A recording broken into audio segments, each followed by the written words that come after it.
Welcome to the Terrible Podcast with your hosts from SteelersDepot.com, where you can find all your latest and greatest Steelers news. It's Dave Bryan and Alex Kozora, always lit, talking Steelers. And now, here's Dave and Alex.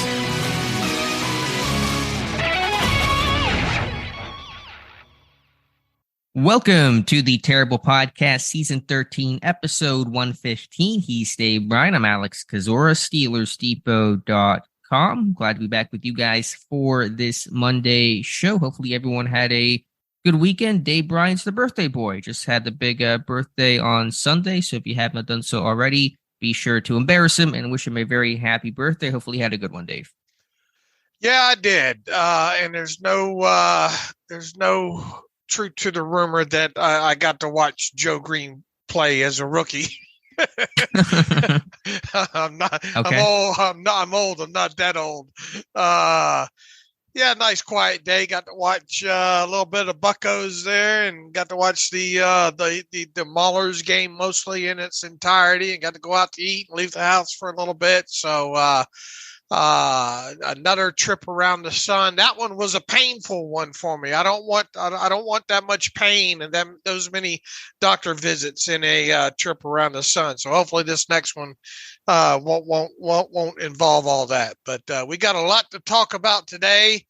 A lot of Steelers related stuff as the draft gets closer, and we get a lot of good feedback from that Dick LeBeau interview in the podcast as well too. So good job on that.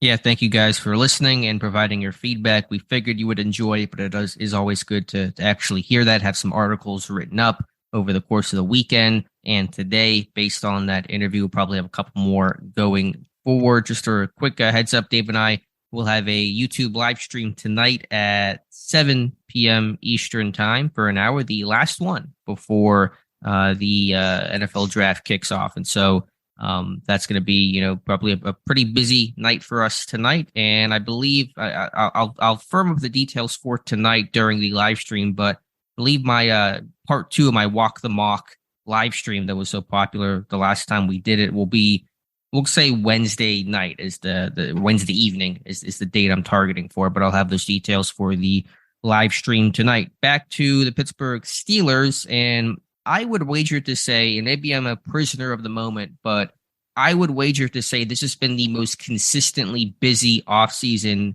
to be a Pittsburgh Steelers fan or a Pittsburgh Steeler blogger like you and I, and as long as I can remember, because Pittsburgh, continues to add to the roster and did so Friday with the reported signing of Tanner Muse, which we discussed on the Friday show, and then Friday afternoon, early evening, team adding to its roster even more, claiming punter Braden Mann off of waivers from the New York Jets, and so have a second punter on the roster to compete with Presley Harvin III this summer. So Braden Mann, the former Jet, now a Steeler.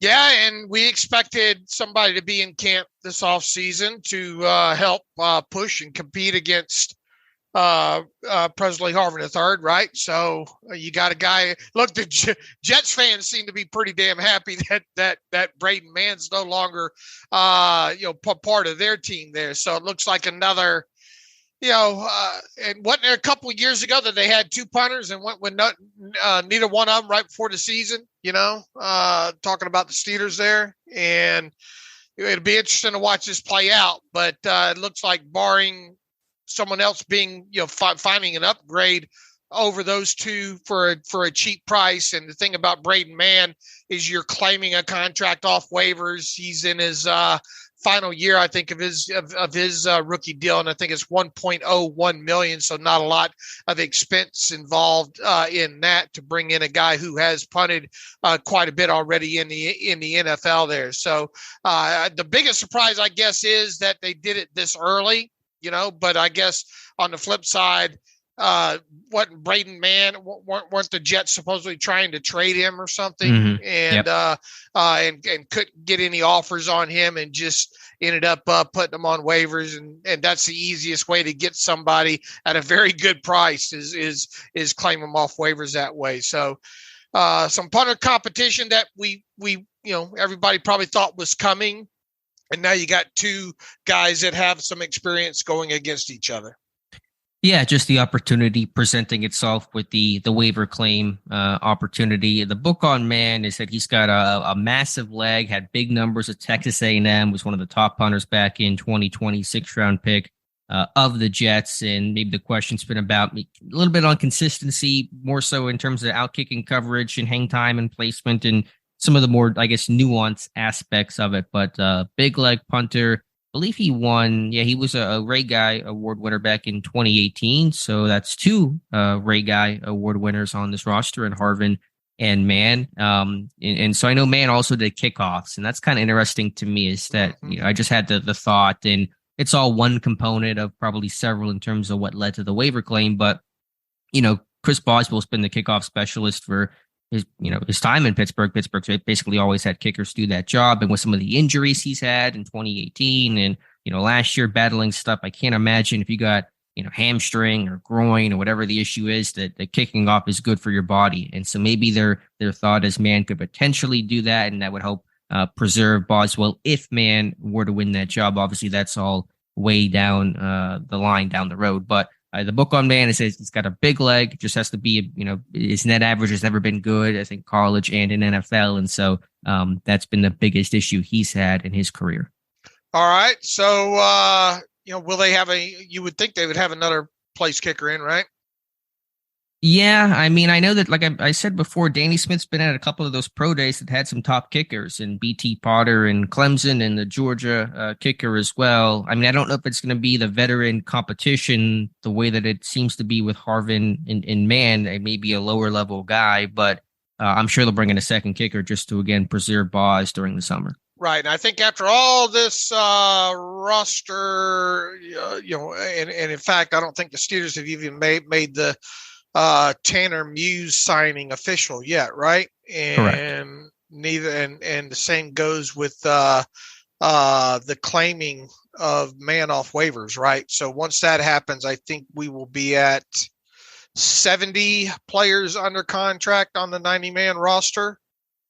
And that would leave 20 spots, and obviously a good 7 of those probably going to be draft picks. We'll see how many more, 10 to whatever undrafted guys. So for the most part, free agency's over with probably at this point right now, especially with Bud Dupree signing with the Falcons. Now, look, there are a couple of other, edge guys out there. Ben Banagou's still out there, is he not?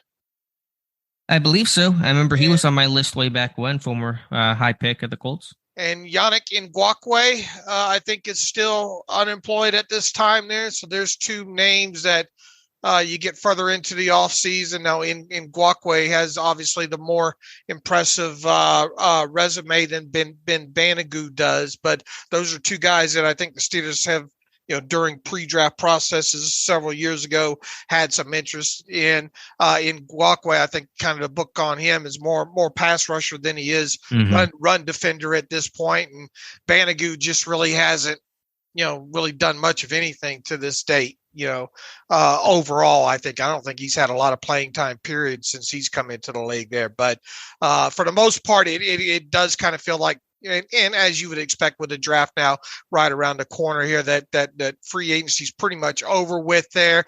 A lot of guys, they'll probably wait and see until after the draft on. I mean, Miles Boykin, Benny Snell are two guys that would be interesting to see what happens to, these final couple weeks before the draft, and then kind of immediately afterwards as well too. So roster at 70 right now.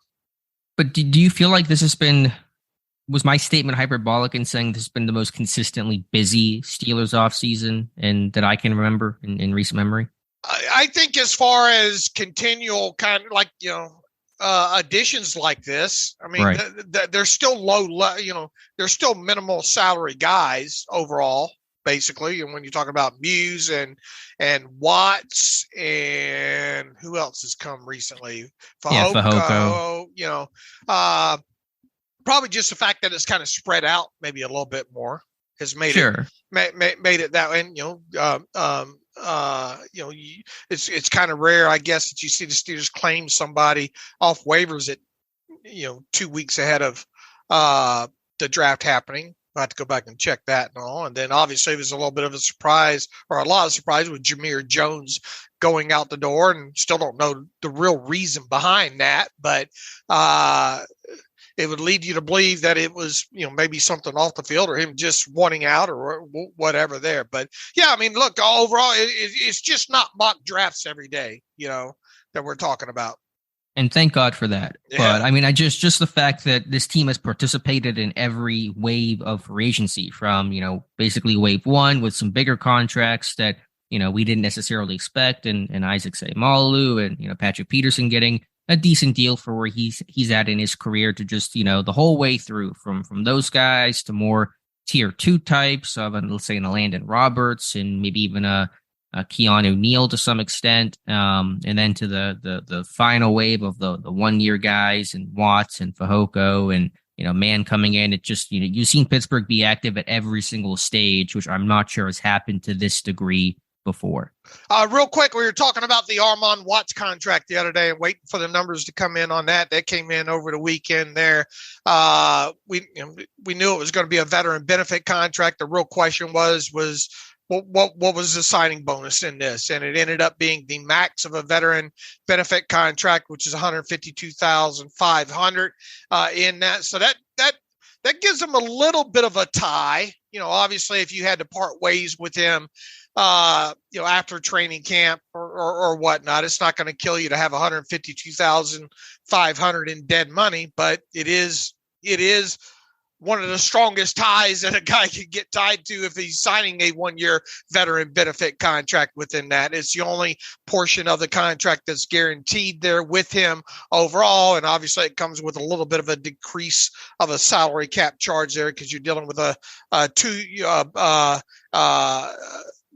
technically the cap charge of the base salary is a 2 year credited player as opposed to a 4. And then you add in the signing bonus on top of that, obviously goes against the cap as well too. So a little shy of $1.1 million cap charge on Armon Watts. That's something we were waiting on getting data wise heading into the weekend there. Yeah, good to get that number. And I just believe off the tape, off the resume, I said this even, after going through the tape on Watts before we knew all the details of the contract, I think Watts has a better chance to make this roster as of right now than Fehoko. I think if you're trying to round out the back end of this defensive lineman room, let's say they keep 6, I think that Watts will be one of those guys. Fehoko, even on Travis Adams, I think a little on shaky ground right now. Mm-hmm. And they all have to earn their spot. Obviously, none of these guys are written in pen, but if you're making the answer who I think will make it right now, I think Watts is one guy that has an inside track. Yeah, I would agree with that, especially based on what we've seen just last year alone on his tape with the Bears there. So there will be some roster shuffling, I think, in that defensive line room. Come barring these guys all stay healthy and all like that. When it comes to the initial 53-man roster, there will be a couple of guys on there that obviously weren't on the 53 last year, and a couple that maybe won't be. And the question is, what draft pick and who and where will be part of this roster come training camp? And if Peter King is to be listened to in his Monday morning column, Football Morning in America, he believes Pittsburgh could be serious players for Georgia defensive tackle Jalen Carter if he falls. Basically, first of all, saying that he believes Carter is a perfect fit for Pittsburgh and Mike Tomlin, and then just saying he said the quote best rumor of the week, whatever exactly that means in terms of what he heard or where things are coming from, that if Carter were to fall to number 9, Pittsburgh would try to trade up for Jalen Carter. So is this just peak, draft season nonsense, Dave, or do you think this rumor, wherever it comes from, has some teeth to it? Look, I've talked about Peter King several times over the years. I grew up reading Peter King in Sports Illustrated, and he's obviously been around the league and has a lot of ties and all like that. Now, I got turned off. I've been more turned off by Peter King the older I've gotten, especially when it comes to anytime he opens up his mouth about Hall of Fame voting overall, Right. But, I mean, he's a connected guy, right? So, how if he's hearing something, then I take him at his word that he's not putting it out there for clicks, so to speak there. But I don't know what to think of it overall, other than to say that Carter is a very talented guy off the field. If it were not for the stuff that has happened since the national championship game with the legal concerns, and then, obviously the rest of the pre-draft process from his pro day and on. And, obviously you could bring into the discussion the stuff about Drew Rosenhaus and saying that he's not going to let Carter wasn't going to take top 30 visits for any teams outside, all that kind of stuff. And, I know Rosenhaus has done some interviews since then and kind of saying, look, kind of dispelling or given the reasons why, that kind of stuff. And obviously knowing that teams could trade up into the top 10 to come get his client, that kind of stuff. Once again, I think it goes down to the tapes there. You have to wonder about the character of the player. Sure, there's a risk there. Obviously, the talent is monumental, and he's a guy that whenever he's on his game has a level of dominance that maybe no other player in this class possesses. But are you gonna assume that risk just in general, and then of course factor in the cost of a trade up, which would be a pretty heavy move up to go from 17 to 9? It's going to cost you at least one, probably both of your second round picks or future picks, and so to kind of put your eggs in that basket is a big risk. Is King true? I mean, who the heck knows? I kind of take this stuff with a grain of salt this time of year. Whatever it's worth, I remember, I don't know, probably about 2 weeks ago when this Carter story came out about him basically declining any visits with teams picking outside the top 10. And I remember Rosenhaus at the time saying something to the effect of, hey, we called all the teams outside the top 10 and said, are you even considering trading up for Jalen Carter? And they all said no. And so that's why we declined the visits there, because we felt like there was no team that was going to come up to get him outside the top 10. And I feel pretty comfortable. This is Rosenhaus speaking. I feel comfortable that Carter will go inside the top 10. King, throughout that article, consistently linked Carter at number 5 with Seattle. So, will it happen? Is this a true rumor? You can't discount anything. But I take all these things with a grain of salt, and my belief is, and maybe I'll be old takes exposed on this come, April 27th. I don't think Jalen Carter is going to be a Pittsburgh Steeler. Yeah, I would be surprised as well too. And look, this all centers around the number 9 spot in the Bears, right? So I mean that first you'd have to assume or think that there's a chance that Jalen Carter makes it to 9, and then, if he did, what would it cost the Steelers to go up from 17 to 9?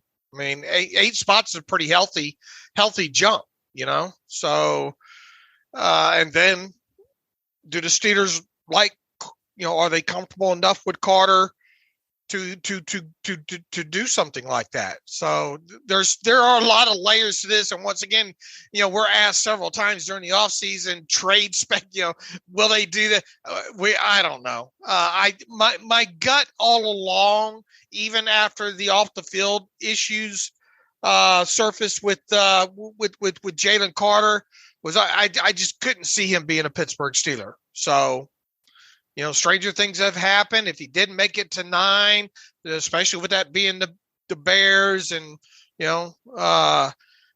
obviously the recent history with Khan trading with Poles and all like that, it would make for an interesting scenario. But my gut would say that Jalen Carter won't be a Pittsburgh Steeler. We'll see.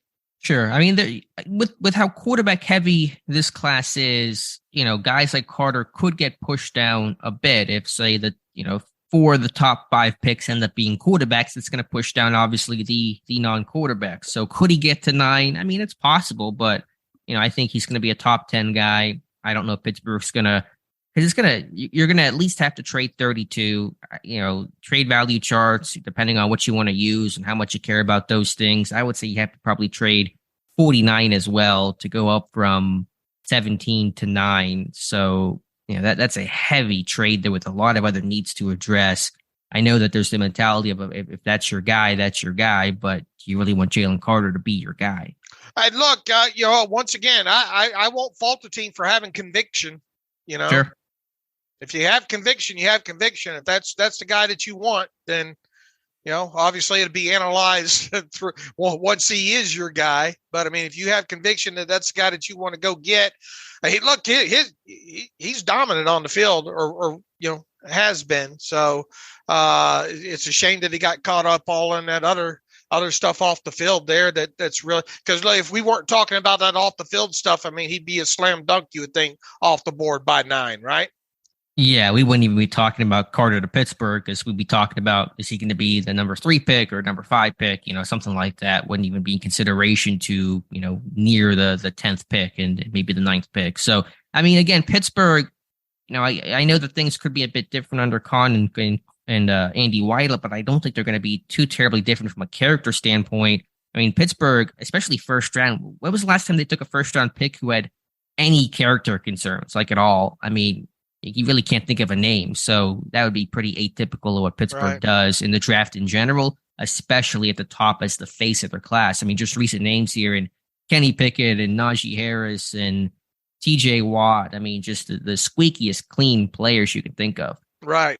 I would agree. And look, when you get into these later stages like that, that's one thing that I spend a lot of my time doing, going back and looking at interviews with these kids, and seeing if I could picture them being handed that number 1 jersey in that press conference. And because there's obviously a lot of press conferences that come with that as well too, right? Mm-hmm. Oh, yeah. And I know several times over the years, I've said to myself, oh man, why didn't I see that? That guy's a perfect, as from a character and the way he handles the media, and it makes sense that he's their first round pick from things off, not related to on the field type stuff. Hearts and smarts is how Pittsburgh drafts in the first round. And the 2 questions on Jalen Hurts is the hearts and the smarts. You making good decisions off the field and just in general, and some on the field questions about taking some plays off, conditioning, just being consistent. Obviously, again, at his best. I mean, Carter is a dominant dude, but you've seen these guys flame out before. So it's a little Daewon Jones like on the defensive side of the football. I mean, Carter, I think his ceiling, his best plays are maybe a bit higher than Jones, but it's a little bit of that same situation. Look, I mean, Carter's, once again, if we're going to put up tape to tape and potential to get on the field right away and that kind of, I mean, Carter's much easier separation, I think, than it comes to Daewon Jones. In other words, I mean, you could see him getting on the field right away and making a huge impact at that, whatever team he lands with. Yeah, I could see that with Jones too. I mean, they have mechanisms to do that. I mean, he could be the right tackle, or core 4 could go to left tackle. I mentioned that right tackle is a bit messier in terms of moving guys around, but I mean, you could start Jones day 1 without much issue.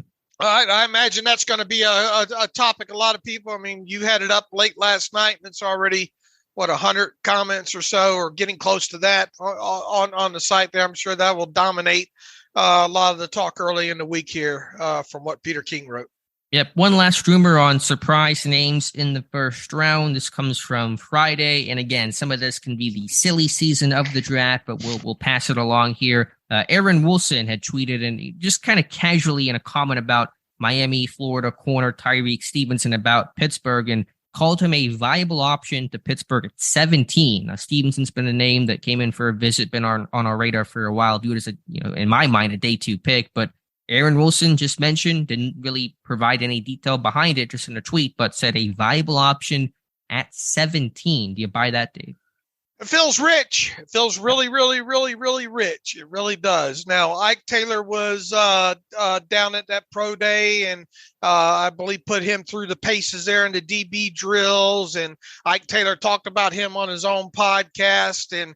But I think even to hear Ike Taylor talk, I believe the fact that maybe Tyreek Stevenson goes early than what maybe a lot of people think he will, but 17 feels real rich when it comes to him.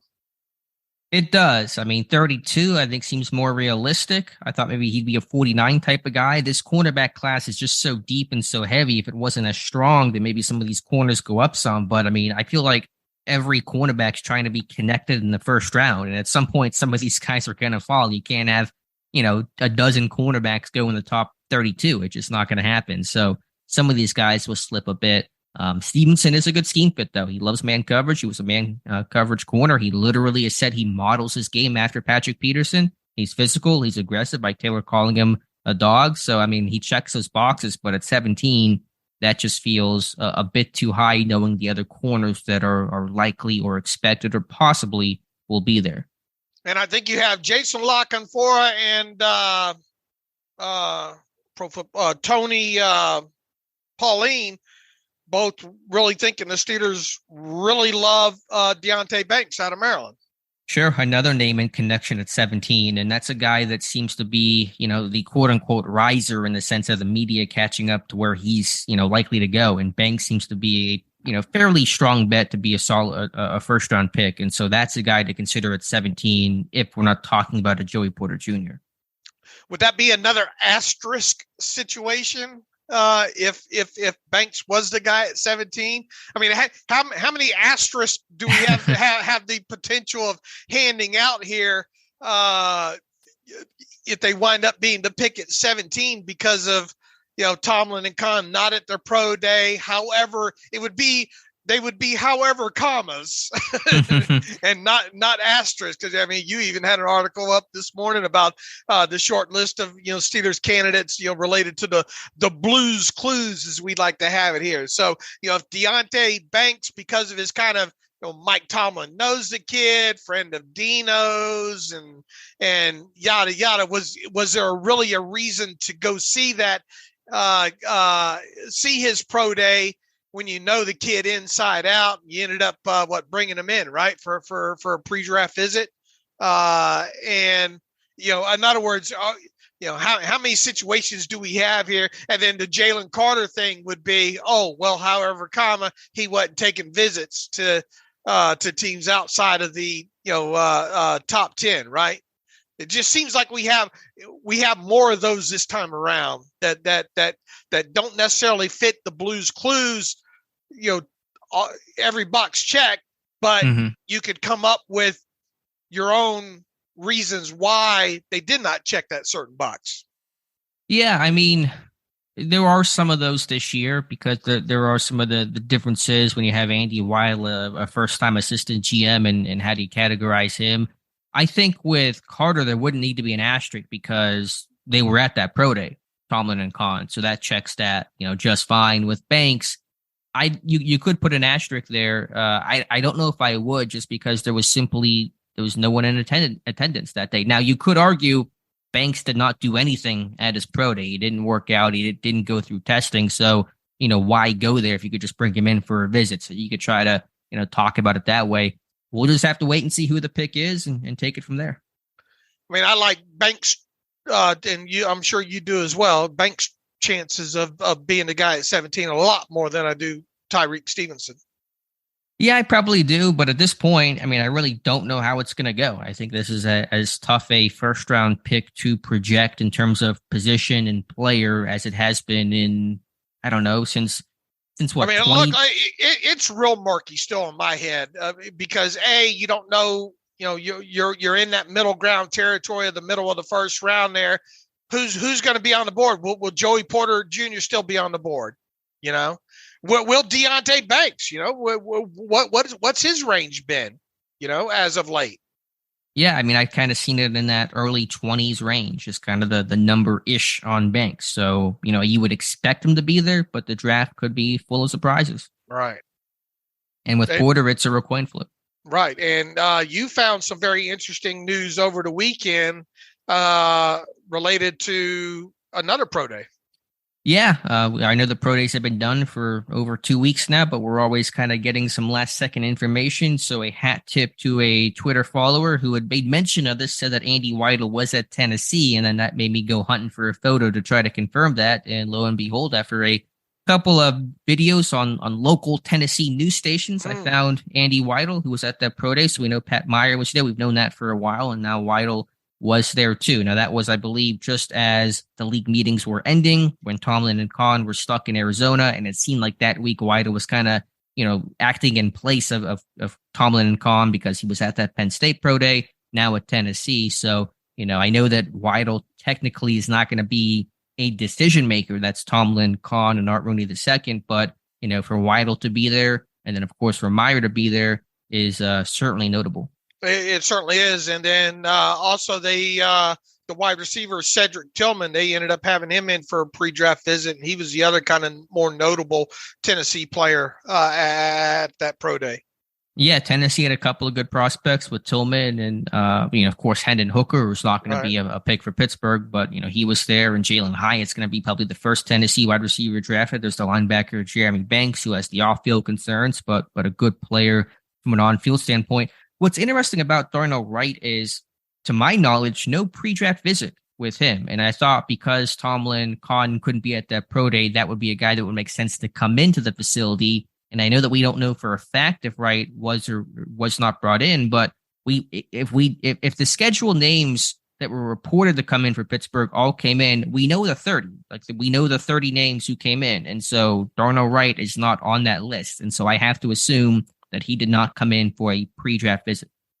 Maybe they think he's going to be off the board, but even so, that's not keeping them from bringing some of these other guys in. Right. The only, rationale you could have is he was at the Senior Bowl. He was at the Combines. Maybe they felt like they knew all they needed to know about Darnell Wright at those two events.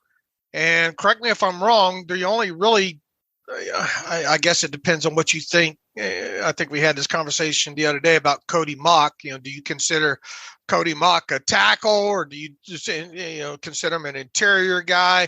Outside of that, it looks like and Dawan Jones, we don't even know. He was one of those scheduled guys. Did they not bring him in did they decide after the pro day not to bring him in? Did he come in right after that?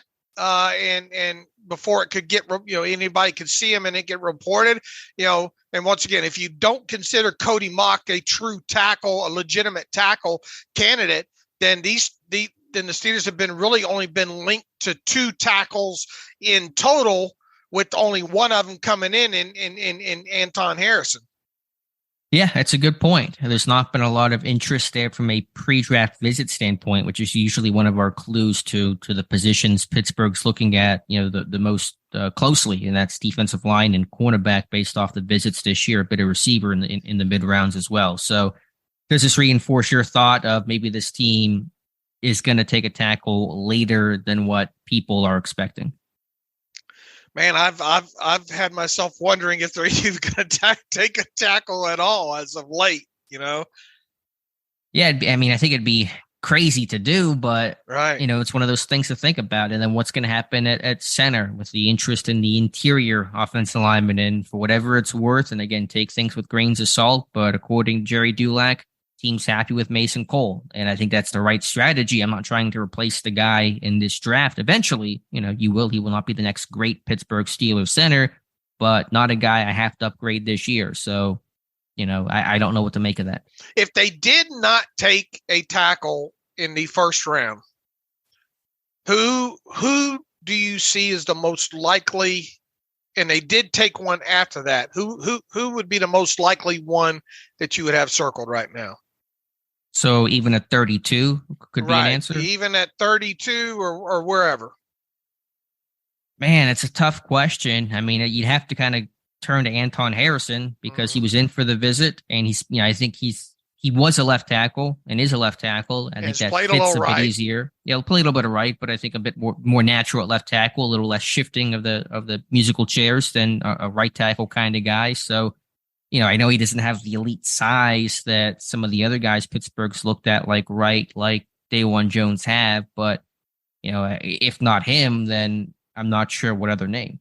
Now, look, anything can happen in these next, week and whatever here. But is that the most vulnerable, position group from a depth chart perspective overall that this team has right now? It's Chikwama Okorafor, it's Dan Moore Jr., and it's LaRaven Clark still after all this time. Yeah, I think depth there is really shaky. Clark a veteran, but I don't want him to be the number 3. I don't want LaRaven Clark to be one snap away from, seeing serious action. That's going to be problems for this entire offense, problems for Kenny Pickett. So, yeah, I think it's a big area that needs to be addressed.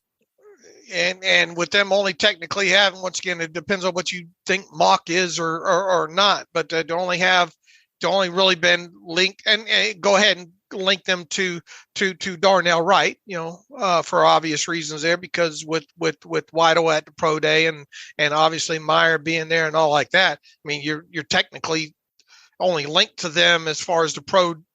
There have been at other pro days. At least it'd be nice to if Pat Meyer would send us his schedule where he went. But we have a good idea. We got him 5 places. I feel like we kind of know where he was at this year.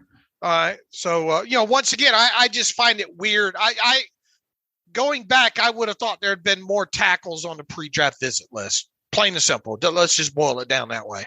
Sure, I agree. But again, just the last thought on that is, did Pat Meyer really go to 5 pro days this year for this team to not draft an offensive lineman and not draft one early? Like, is he really going to put all the time in for this team to take a 7th round guard or tackle? I can't buy that. Right. I would agree. There's going to be an offensive lineman within the first 3 picks, it feels like. So is it a tackle or is it a guard? Is it a center? I don't know. I don't know. Yeah, I don't know either, and that's the biggest thing I'm wrestling with here as I get ready for my final mock draft that'll come out sometime next week. So that is that's an update though on Darnell Wright and Andy Weidl. Speaking of first round picks, I had an article that go up today, one I've been planning on writing for a while, entitled "The Short List of Steelers 2023 First Round Candidates If the Blues Clues Hold True." And so this is basically just following Tomlin and Kahn, and I suppose technically Andy Weidl as well, and saying that one of the Steelers, whoever the Steelers first round pick is, will be at one of those pro days. And so I whittled the list down and I went broad first with 17 names to basically a list of 10. I'll read off the list of 10 that make the most amount of sense to me. Again, just in terms of the Blues clues and the history. So Clemson defensive lineman Brian Brzee, Georgia offensive tackle Broderick Jones, Michigan defensive tackle Mazi Smith, Iowa edge Lucas Van Ness, Iowa State edge Will McDonald, Ohio State offensive tackles Paris Johnson and Dawan Jones, Alabama DB Brian Branch, Penn State corner Joey Porter Jr., and Tennessee offensive tackle Darnell Wright. Now, some of those names are more likely than others. You can rank them however you want. If you don't want to consider McDonald or Van Ness or Smith or whoever, that's fine, but just trying to be a bit broad while focusing on those historical trends. So if you're following it to the letter based on the history, and that does not guarantee the future pick, but if you're following that, it's going to be one of those 10 names. Right. And notable names left off of there would include Banks, right?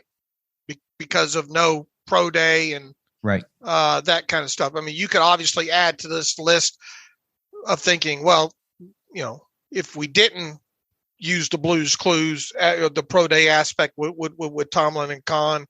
Well, once again, I mean, you don't have Joey Porter Jr.'s on there. Yes, because Andy Weidl was there. Technically a GM, and so that's kind of where I'm getting the technical aspect to it. I wonder, and I've gone back already a couple times too since the actual pro day happened, not in the last 7 days or so like that. Need to go back to some of that Maryland coverage, see if maybe we can find Weidl there. Yeah, it's a good point. I know that they had. Was Weidl? I don't think Weidl was spotted anywhere that day, was he? Probably not. We've only seen him at 2 places, Penn State and now, unless Tennessee's and Maryland's pro day was the same day, which I don't know if it was, but I don't think it was. Okay. They may not have been there because Banks was not doing anything. He did not work out. He sat out his pro day. And so I could understand them not really sending a big name guy to watch him do nothing. Okay. Fair enough. They just decided to bring him in for a visit. So again, as I write in the article, the Blues clues could be broken, and that's where you enter Deontay Banks and enter. And that's one thing we wondered going into this. Well, with Kahn and kind of the new regime, so to speak, or new possibly a new way of doing business. Obviously, Kahn's not new to the franchise, but we were wondering what we would learn through this first run through, if there's anything winds up being different. Yeah, we're setting this stuff up now, so whenever the pick comes in, we can analyze it and say, do these historical benchmarks hold true? If so, then great. If not, then we'll adjust and see what maybe the new things are. Maybe that the first round pick only has to come in for a visit now. If it is a Deonte Banks, then maybe we shift to that. I mean, we'll just have to wait and see. But using the old model, because Mike Tomlin still here, Art Rooney II still here. Those are 2/3 of the decision makers. Wanted to put that out there to analyze it now and look back at it later. All right. We said on the Friday show, I believe, that we we're going to circle back and talk a little bit more about Keon White out of Georgia Tech. Yeah, I know you've watched him some. So that was in that conversation of Van Ness and then White getting the draft invitation, which suggests he's going to be, a good bet to go in the first round. So what are your thoughts on Keon White, Dave? I tell you, you got a guy here that mostly where we talked about Van Ness playing a lot inside, in over the B gap kind of specifically. You got a guy in Keon White that played more outside the tackle in there. And you go back and you just look at the amount of snaps that he had total from regular and postseason from the last 4 seasons. And obviously there was the transfer year in there from in 2020 where he didn't play. In totality in those 3 seasons, he played just almost 1,300 snaps total there, and 977 of those were him lined up outside the tackle. Now he does have he's when you talk about the stuff of him being either right over the tackle or in the B gap there. I mean, he's got a total of, 250, 260 snaps. And he's got some nice snaps in there, obviously, but predominantly he was an edge guy, a lot of hand in the dirt kind of stuff, some standing up.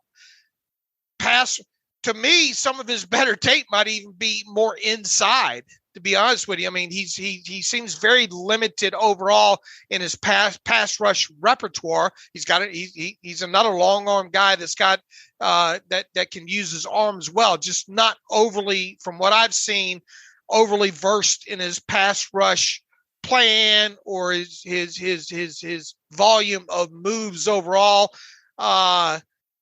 Athletic for his size. I mean, look, he's a guy, I think at, I forget what he came in at, 280 something. Mm-hmm. If you knew that you could project and bulk him up and he looks like he's a guy that could hold the weight a lot better than a Van Ness could.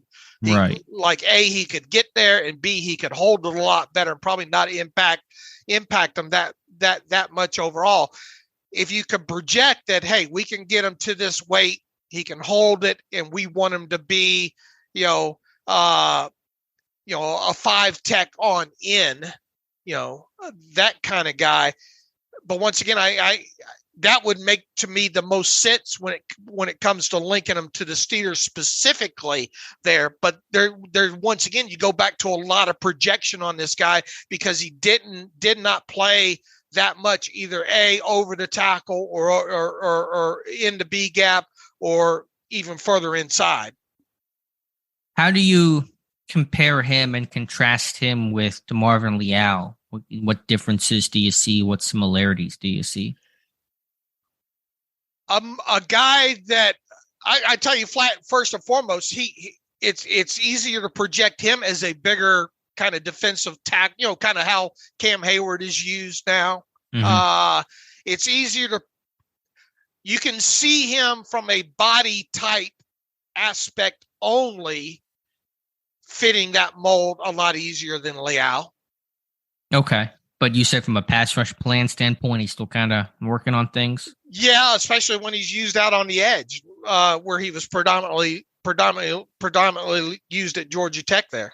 Okay, that sounds like Leal to some extent. But yeah, I think the frame, the body type's a bit different. That kind of supports White being able to play more of that true, 4-eye, 3-tech than what Leal's frame seems to support.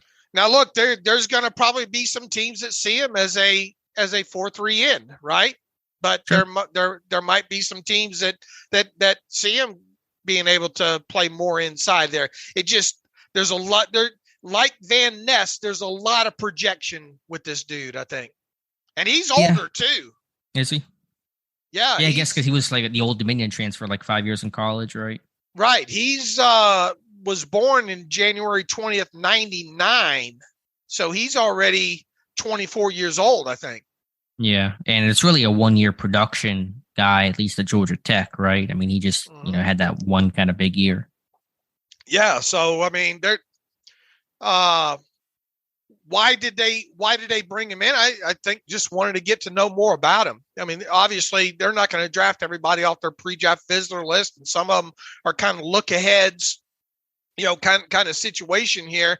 And maybe with him being really kind of coming on the scene last year overall, maybe they didn't know a lot about him, wanted to get to know him more. That's the only reason I can kind of think that this was the guy that they brought in. This like I struggle with both him, Keon White, and Van Ness at seeing either one of those guys being the Steelers pick at 17.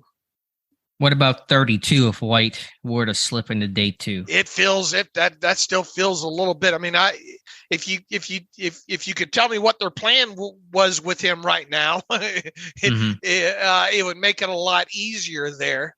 Because I mean, he's got tape once again, he's got tape off the edge outside the tackle. He's got tape, over the tackle. That's good. And he's got tape in the B gap. That's good. It's just, there's not a lot of it in totality.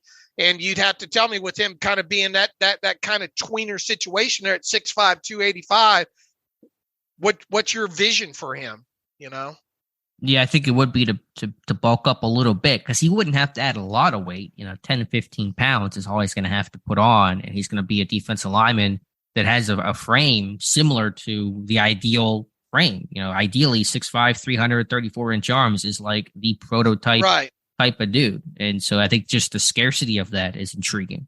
Right. The body type from a yeah, you're right. The body type from a scarcity standpoint is what the Steelers like.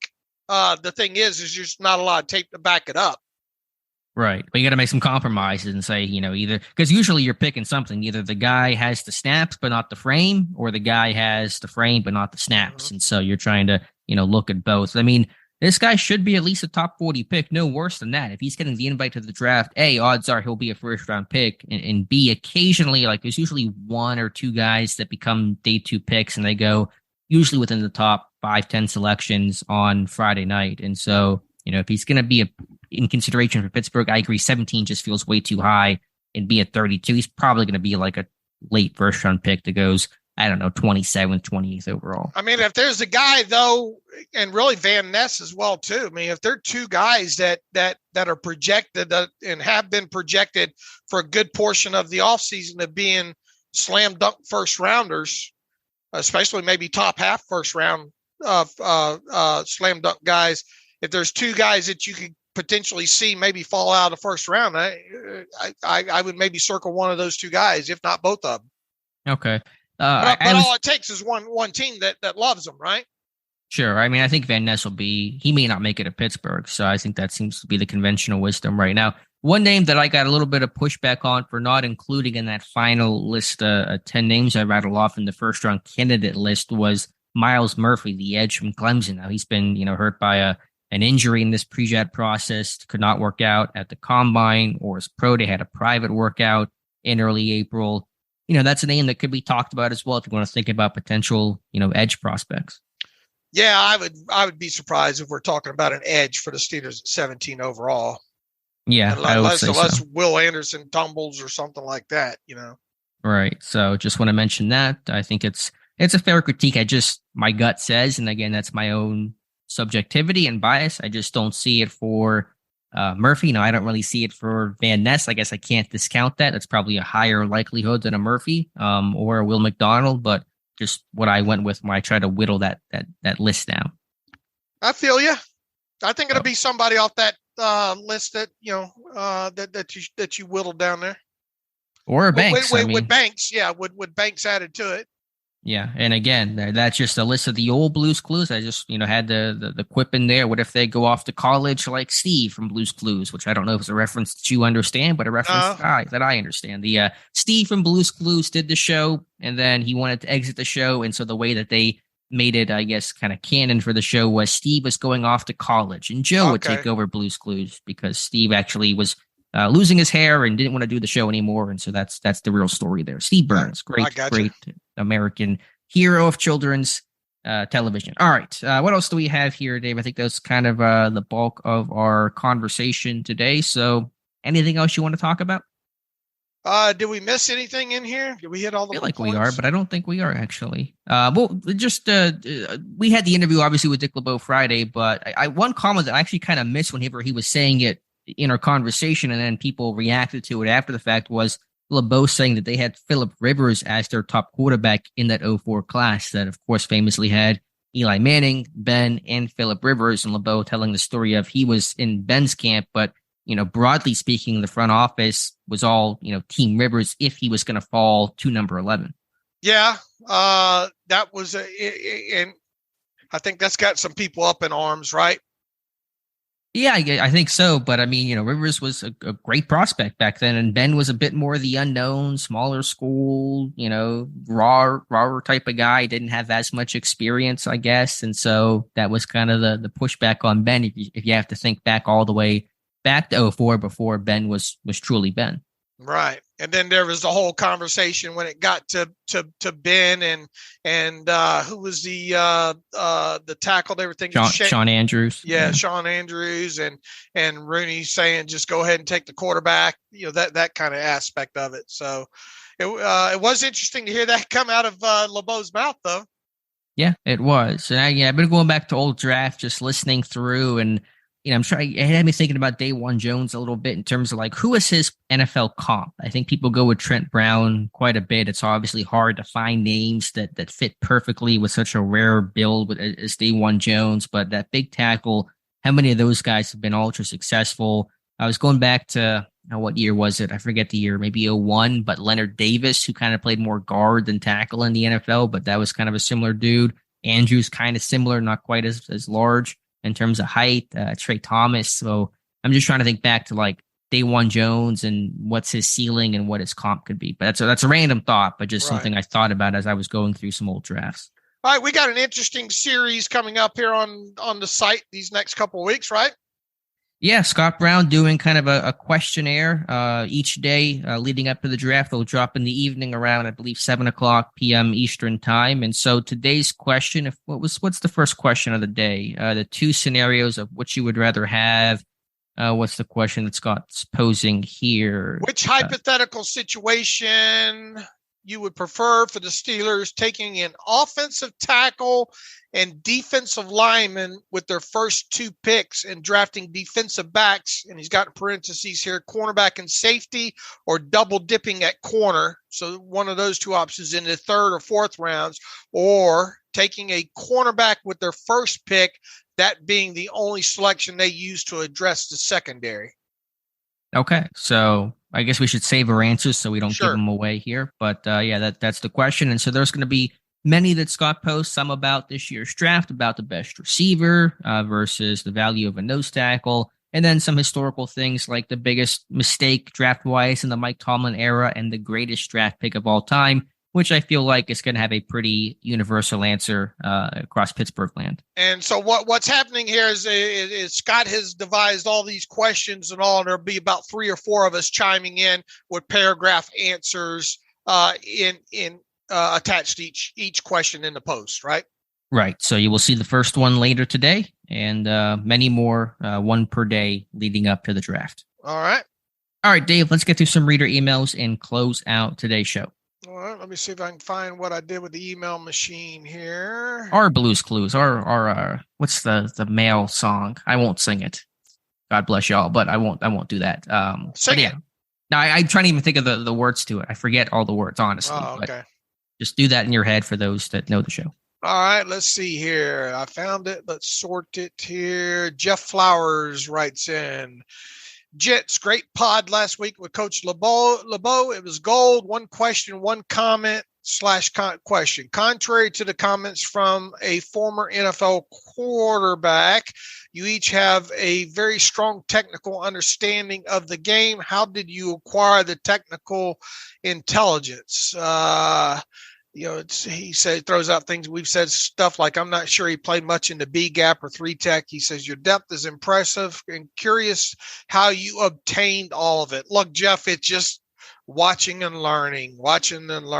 And we, as much as we like to think that we know about technical understanding of scheme and game and all like that, there's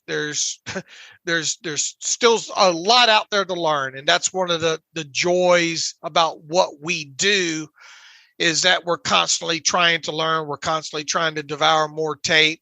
We're constantly trying to learn more about analytics and those kind of things. Now, look, it's a lot easier now to know and look at certain analytic tracking sites, like PFF and stuff like that, know right off the bat of what you're dealing with and what to look for, at least from an alignment standpoint, and where a guy predominantly played versus where he didn't play, and then going up and matching up the tape. But I mean, it's strong technical understanding of the game. There are certain points throughout seasons where I wish I had more because things that you're looking at, trying to decipher in certain defenses and coverages, and it's just a product of doing it a lot and attempting to understand the fact that you don't know what you don't know either, and you just constantly trying to build on that. Yeah, I agree with that 100%. I mean, the benefit is for the last 8 years since I kind of became full time after graduating colleges, this is my job, and so I literally this is what I do every single day, and that certainly helped because that's what I can dedicate my time, my energy, my resources to, and so that certainly helps whenever your job is to go watch the tape and do that over and over and over for the last decade. So that's probably been one component of it. By the way, Jalen Hurts getting paid 5 years, $255 million, highest paid player in NFL history. Even some incentives in that deal that can boost the overall value, it appears. So Jalen Hurts, the latest quarterback to get paid. I think teams that pay quarterbacks earlier in the offseason are smarter because the longer you wait, the more that price tag goes up. Yep. So I think teams that get it done, it's a lot of money, but teams that get it done ultimately become, I think, happier with their contract. Going to be interesting. Do we have a full guarantee report as far as what is fully guaranteed versus what is injury, that kind of stuff? Sure. Yet? I don't believe so. It's $179.3 million in guarantees, but obviously that could mean a couple different things. So no trade clause. There's $15 million in incentives. So I don't know the actual true guaranteed money, but 179.3 in overall guarantees. Lamar Jackson's going to want to study this thing pretty good, isn't he? That is true. Although it's not the fully guaranteed version. Obviously it's not with 179 guaranteed, but yeah, the Jackson saga will continue. All right.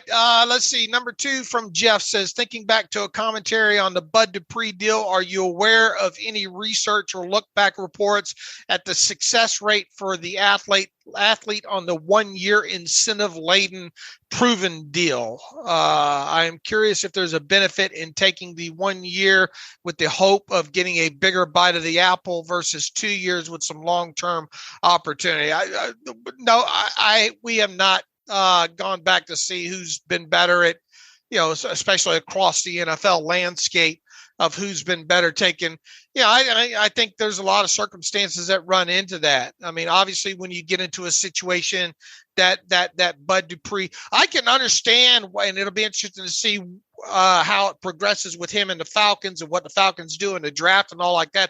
I can understand as a whole why the Falcons offer was more attractive to a guy like Bud Dupree. For it's just a 1-year deal, whereas it sounds like the Steelers was a 2-year offer that they wanted to get into. It also sounds like potentially when it comes to that first year overall, even if he had signed a 2-year deal with the Steelers versus a 1-year deal, sounds like he has the opportunity to an up to money with the Falcons that may have been more than the first. And look, if he had signed a 2-year deal with the Steelers, that second year would not have been guaranteed to him. Right. If he had sucked this year, he would have been cut. Right. Which would have put him back on the market there. And then also how much playing time is he looking at? Because if things go the way I think they will go in Pittsburgh, had Dupree been part of that, he would have been more of the third guy in type situation there. And there might be some games where he may have struggled to get 20 snaps or so in there. So maybe the opportunity to potentially, and obviously the draft can change that with the Falcons. We'll see. But it just sounds like overall he's at least from where we sit right now, maybe a potential more playing time with the Falcons. And the more playing time that he gets, the more opportunity he might have to succeed, and thus maybe parlay that into a bigger deal a year from now. So, it's obviously a combination of money and situation and play time that goes into decisions of that. But no, we don't have any hard data here about, was it good for a player to take look, even if it's a 1-year deal versus 2-year deals, unless the 2-year deal is fully guaranteed, they're all 1-year deals, right? Oh yeah, that's the secret there. The 2-year deal is really just a 1-year deal, but the team gets the benefit of, if you play well, we'll keep you for cheap that second year. If you don't play well, then it's a 1-year deal. We're going to cut you, put you on the street. So yeah, I understand totally why Dupree went with Atlanta. They're really building up that defense. They have a lot of pieces there, and so that's probably attractive as well. It is, Pittsburgh would have been coming back home in one sense, but he's literally from Georgia, so that makes sense as well. So, I'm not too crushed about it. I mean, I would have understood Dupree coming back. It would have made sense on a couple different levels, but dude's 30, he's been hurt. I'm okay not signing him back. Garrett Goldberg writes in, hey guys, love the show and all the draft coverage. When looking at the D-line prospects this year, names like Keanu Benton, Mazi Smith, Jervon Dexter, Brzee, etc., all come up as possible fits for the Steelers. Do you see a bigger need for an interior 0-tech, 1-tech, 3-tech, or a more versatile guy who can play inside some, but more of a 4 or a 5-tech fit? Depending on your answer, who are some of the names, your favorites that would fit what the Steelers need specifically? Thanks for all you guys do. Yeah, and Alex has kind of gone a little bit deeper into this. It kind of feels like what they've added so far when you look at Fehoko and you look at Watts and specifically how they've been used most recently and what it seems that is their upside and where they should be used most. It does feel like more of a further out, like 3-tech to 5-tech is needed more so than a more interior guy, right? Yeah, that's my thought. I mean, obviously, Watts, Fehoko, they're not long-term options. You could, if you wanted to, get that rock in the middle and you can make it work that way. But just based on the tea leaves, Watts, Fehoko, they're base personnel guys. They're 0-techs, they're 1-techs. Primarily, Watts offers a bit more versatility, pass rush juice than what Fehoko can. But my read of it, and we'll see, but my read of it is, 3-tech, 4-eye, somebody that can play in sub, somebody that can get after the quarterback. Obviously, somebody has to play the run. So in terms of who those names are, it's still going to be difficult to maybe find, but I think it's more Brzee type. I think it's more, I think Carl Brooks and Bowling Green makes a lot of sense in 3rd, 4th round. Somebody like that, more so than a Mazi Smith or a Broderick Martin, a later round guy that's kind of more an interior type plugger.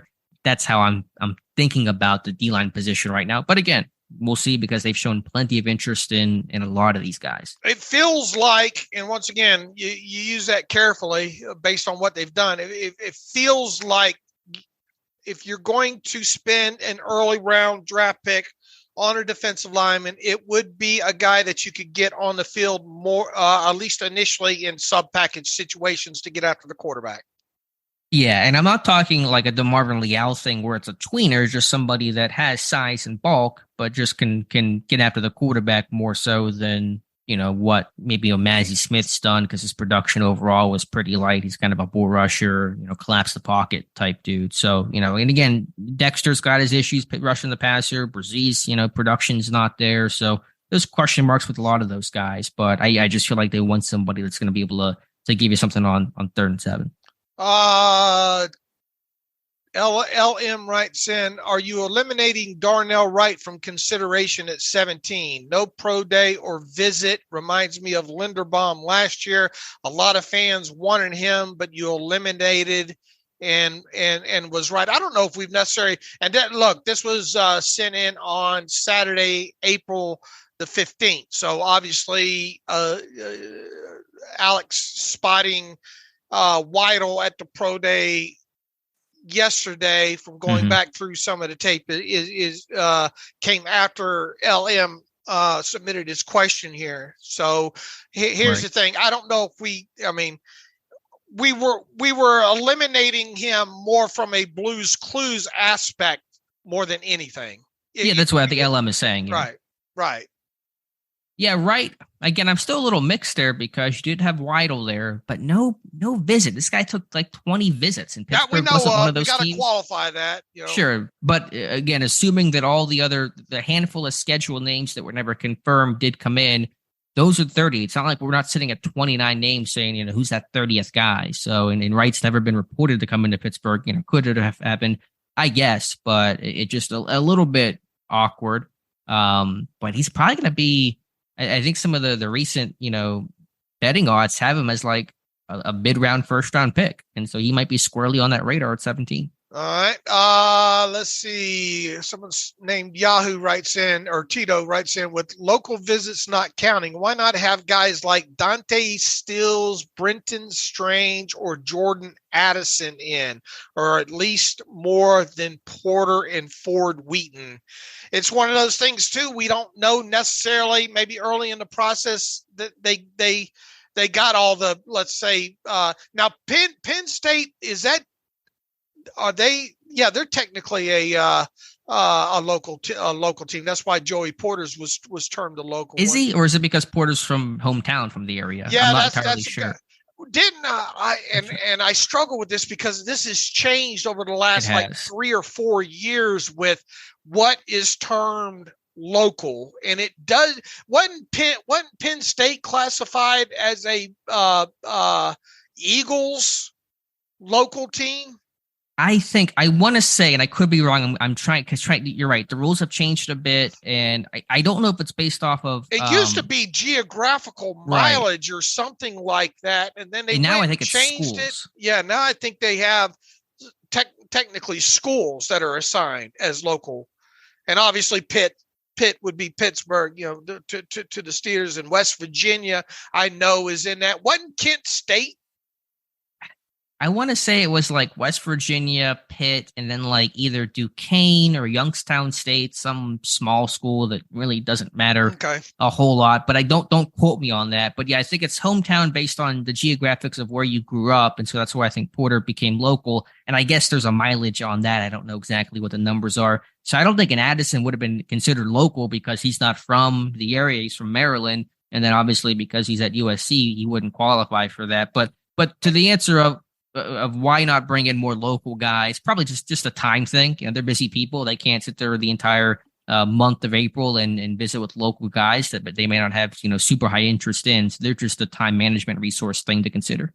Look, this thing, we try to be as all-encompassed as we can, and we obviously do this for a living, but there's so much stuff to try to keep up with, and things change, and where you place it in your mind as far as priority to recall it changes as well too. So that's why some of these that's why it gets a little bit confusing, because I know this changed, and this just didn't just change last year, I don't think, but wasn't it like 2 years ago, or with the new CBA, that they changed what is a local visit, what isn't a local visit, and then assigned schools? We'll have to try to find that at some point, print it out, I guess, to be more prepared during the pre-draft process, at least to what we think it is now.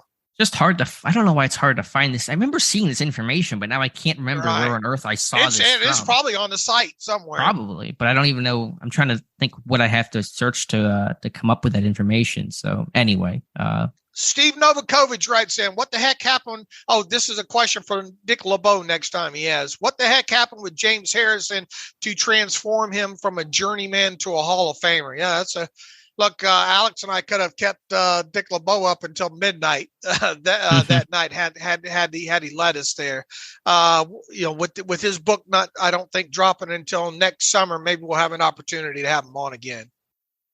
Yeah, I know Harrison in his football life has talked about that some. Honestly, I think Harrison just grew up. He talked about, early in his career, he was immature, didn't listen to coaches, got angry, that kind of stuff, just was his own worst enemy. And so I think for Harrison, you can go back to that football life that NFL Network did a year or two ago, and he talks about that quite a bit. And I think it was just, he grew up and realized, I'm out of chances. I'm playing in NFL Europe. Like, I got to put up or shut up if I want to make this thing work.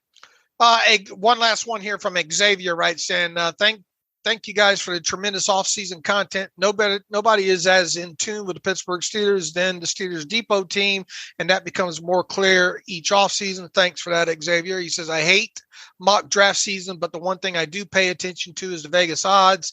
Right now, let's see, did we get this the other day? Didn't we get to this the other day? He says right now they have the line for Joey Porter at over or under 16.5, with the betting favorite being over, meaning picked at after 16. Vegas believes that the Steelers are probably going to have Joey Porter sitting. Yeah, we did. I think we hit on this the other day there, but look, I mean, if you're still trying to decipher this as who would be the most probable selection at 17 overall, based on everything that we know right now and what we think, or who we think might still be on the board, it still feels like Joey Porter Jr. would have the lowest odds. Yeah, it's a real coin flip. I'm watching Washington at 16. Will they take him away, a la William Jackson? That's kind of my thought. What are your thoughts on Joey Porter Jr.? I kind of went through his tape some more just over this weekend to really just try to solidify my thoughts on Joey Porter Jr. I think there's a lot of questions about him still. I mean, why? I would have liked to see him targeted more. And then there's the whole penalty thing going back the last couple of years, and there is the whole lack of interception totals. But I don't use that. I don't use the lack of interceptions as a benchmark like I did with the playmaking aspect that had me so worried about Devin Bush years ago. I mean, we've seen guys like Ramsey and the other names that we've named up that came into the league with low interception numbers that they ended up not being a thing. I think from an athletic standpoint, I think from a knowledge standpoint, I think from a want-to aspect, I mean, there's nothing that sticks out to me overall, other than maybe the grabbing and the clutching that would say, man, I'm not sure about him at 17. Yeah, and I think he cleaned that up a lot in his 2022 tape. I think he certainly realized it was an issue, and I didn't see his grabbiness being a major concern in a handful of games that I watched. I think he's a pretty steady, consistent guy, and I mean, if he's not getting targeted that much, that's usually a good thing in terms of your quarterback play, that teams are just staying away from you. So you're right, he wasn't always challenged, but that's I would take that as a positive overall. I do, to your point, and again, this goes back to a little bit of he was not targeted quite as much, but not even just the interceptions, but even the pass deflections. He had 11 of them on the season, but 6 of them came in the opener against Purdue. And then after that, it was really quiet. And so just, I like his game. I think he tackles well. I think he's a well-rounded guy. He plays press, he plays off, he plays zone. He can do, I think, those things all effectively. Did you see the high-end type of stuff, though, that really got you out of your seat? No. Maybe not, yeah. And so, again, is that partly because he was not targeted that much, and so teams kind of, stayed away from him and did not allow him to make those high-end plays? Maybe. But I don't know if I saw those, really high-level wow plays that I saw with, say, a Christian Gonzalez, or even some of the wow that Devon Witherspoon offers you. Right, or Banks, right? Yeah, or a Banks. I think what Banks does so well covering those vertical shots, I think is really impressive. The top end of his game is just eliminating, erasing some of those downfield throws. But I think Porter, in terms of, he's got good fluidity in his hips and can open his hips and match those things vertical too. So they're kind of similar guys in terms of Porter and Banks, I would probably say. You keep going back to, and you look at the cornerback room as it sits right now. And, obviously you've got Peterson on a 2-year deal, but I mean, everybody else in the room when it comes to next offseason, right? I mean, what's going to be there? I mean, that's why and it's been obvious for a while, they're going to address the cornerback position in this draft, and they could quite honestly double dip and make a lot of people happy if one of those guys can play in the slot, right? Mm-hmm. Including me. I'd be very happy about that. The thing is how early. Yeah, it's going to be 17 or 32. I don't think they go past 32 without taking a cornerback, and who that is and where that is and how that all looks. I mean, different questions, but I think 32 is going to be the floor there. But that was me on Porter. I watched Brian Branch too. I know he's not an outside guy, but just such good tape, such a smart player, good feel for where routes break behind him. He's a hitter. I know he's a bit lighter, but this dude has great pop. So I know that, Branch has not been talked about maybe as much, and I got some heat for putting him at 17 in my last mock, but man, that is just a smart corner who plays faster than Howie Time. Right. All right. Anything else? I think we got through the questions here for the most part. Yep, we'll come back Wednesday and see what there is. Just a reminder, live stream tonight, 7 p.m. Eastern time. Dave and I talking for an hour on my YouTube channel, answering your Steelers questions. All right, we look forward to that. In the meantime, you can follow me on Twitter at Steelers Depot. Follow Alex on Twitter at Alex_Kozora. Follow the show at Terrible Podcast. Email the show, theterriblepodcast@gmail.com. If you like what we do and want to donate to the cause, SteelersDepot.com. Hit the donate button. Upper right navigational bar. Also, if you like an ad-free version of the site, you can go to SteelersDepot.com and hit the ad-free button, upper right navigational bar, and follow directions that way. I think, let's see, today's the 7th. 15 years tomorrow, Alex. For the site. Yeah, I was thinking about that. Hey, congratulations. That is rare air for sure. All right. We'll get back after it on Wednesday. We have, don't we have a round table end of the week as well too, right? Yep, on Friday. All right. I think I got to everything. So with that, as always, thanks for listening to the Terrible Podcast with Dave and Alex.